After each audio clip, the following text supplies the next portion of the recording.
Vita, Ayala, and Crisscross come together to reinvigorate Static Shock for a new age, following on from Milestone Returns, and showcasing a Virgil Hawkins who is unsure and scared of his newfound powers and the effects it's having on his friends and family.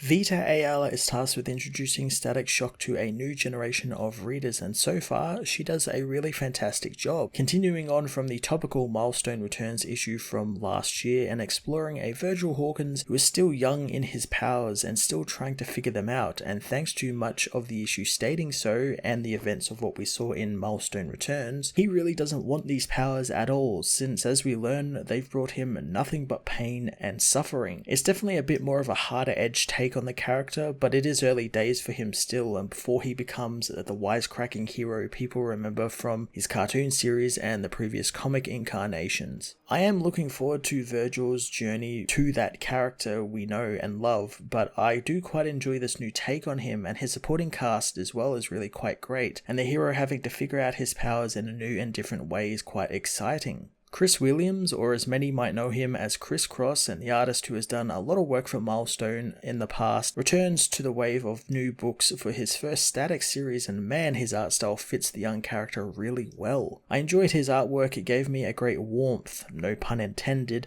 and it had these really great nice colours that sort of welcomed you into the story, and his action sequences at the end of the book were really heavily anime influenced, and it had a great flow and intensity to them, and they just look fantastic. Static Season 1, Issue 1 was an interesting new take on a beloved character, setting up a dramatic retelling of Virgil Hawkins' origin in a more modernized world, exploring the powers being more of a curse than a blessing for the boy and the effects it has on him and his family. I'm going to give this issue a 9 out of 10.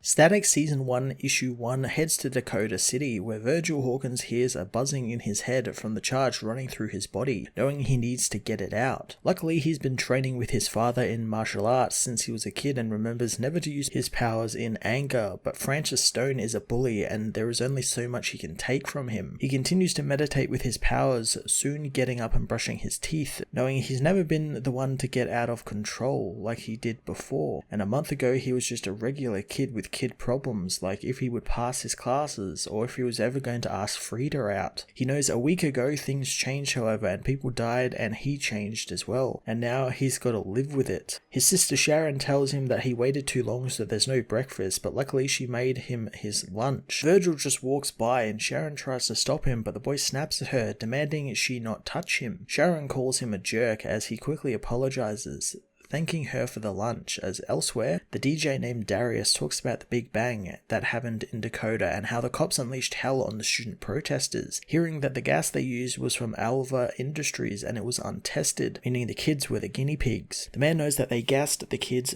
who were begging to be seen as human and watched them die without ever lifting a finger to help them, but it didn't end there, since the ones who survived are still suffering. Some of them think they shouldn't have survived at all. Darius says that those caught in the crossfire have nowhere to go, and there have been rumors about bang babies, people who got powers from the incident, but the cops and the DA are spinning the story to make it seem like it was the protesters' fault, and they are treating the bang babies like a menace and the perpetrators of this instead of victims, and because of it, he knows that this is bigger than all of them, and it's a story that needs to be heard, and they need to make sure that the truth doesn't get lost, and they need to fight for it. Virgil Mimo arrives at school for the first time since he almost fried everything when battling Francis. The buzzing in his head gets louder as he remembers Francis the bully and losing control. The people around him in the hallways begin whispering about him and how he took down Francis, who was calling himself Hotstreak at the time, making him wonder the fallout from all of this. Soon he is met by Caroline, who asks where he's been during all of this, and since he missed a lot, and Virgil asks what he missed, learning Francis is a bang baby,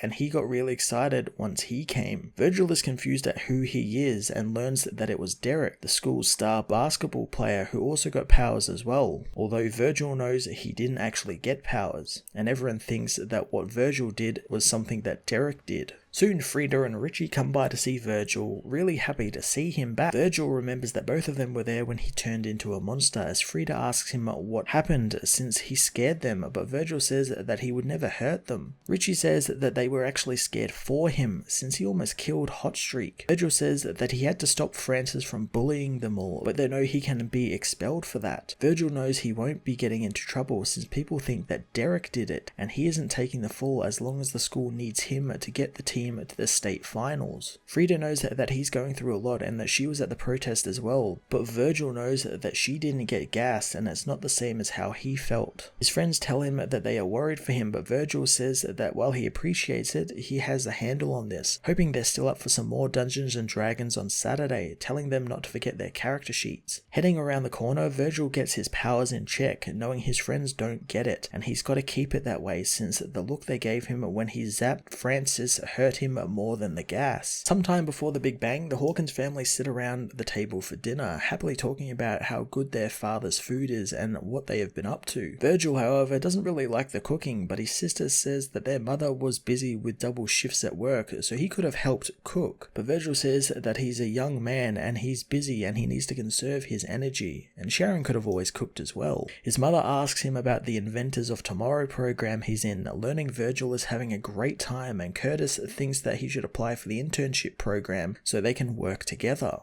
Sharon thinks that watching all that sci-fi nonsense is finally paying off for the boy, causing Virgil to throw some food at his sister, who chases him around the table. Virgil is grabbed by his father, who knows that that's enough nonsense out of the both of them, wanting them to sit down and appreciate all his hard work. In the present, however, dinner is now a solemn affair, and Virgil hates it since everyone is so stressed and treating him like he's going to break down, but they have no idea. Robert wants to pick up Virgil's martial arts training again, but the boy isn't interested since he has school and his grades are what's important after all. His parents discuss training him, but Sharon says that all he needs is to be left alone, as the buzzing gets louder in Virgil's head. Sharon says that their parents smother Virgil, and he knows how to talk if he wants, and maybe they should ask him what he wants. The couple know that Sharon is right, and Virgil is practically an adult now, and they should be asking him instead of making choices for him. His mother asks him what he needs right now. Virgil tells himself in his mind that he needs the buzzing to stop and needs things to go back to the way they were before when he was just passing tests and getting the nerve to ask Frida out. He wants to stop being out of control, as outside, Hotstreak screams for Virgil to come out, otherwise he'll burn his house down. Virgil's mother thinks the boy is actually on fire and they need to help him, as Virgil knows he never thought Francis would call him out at home, as he confronts the man, knowing that they got off on the wrong foot and he thinks they should start over. Francis smashes him in the face, telling him to call him Hotstreak. He mocks the down Virgil, saying that he thought the boy was so tough, but it looks like it was all just hot air. Virgil can still hear Francis begging not to be hurt when he fought him last, and he wonders if he can rile him up enough to get him to chase him away from the neighborhood. Virgil tells Francis to give him a chance as he tries to hit the villain, but Hotstreak dodges, calling him lame. He returns the punch, but Virgil also dodges it, delivering a swift kick to Francis's neck. The villain becomes enraged, throwing a fireball at the hero. Virgil remembers how one day in the lab with Curtis, a fire broke out and he was able to use his powers to contain it and keep it safe. Virgil does the same thing with the fireball, allowing his powers to overtake him as both the hero and the villain clash in a blinding light. Virgil sees that Hotstreak is burning hotter, but his range is getting smaller, meaning that he's got to build up heat before he can unleash it at range. So maybe he can exhaust him somehow. Virgil fires his lightning at the villain, covering him in a containment field as he tells Francis not to bring his mess around to his home again. Sharon races to her brother's aid, wanting to see his injuries, but Virgil says he's fine, but they need to back up. Hotstreak manages to get free from the shield, however, telling Virgil to never turn his back on him. Virgil is smashed into the ground as Hotstreak unleashes his fire, wanting the boy to think of this the next time he plans on messing with him. Virgil gets up only to find that Hotstreak has burned his family home to the ground.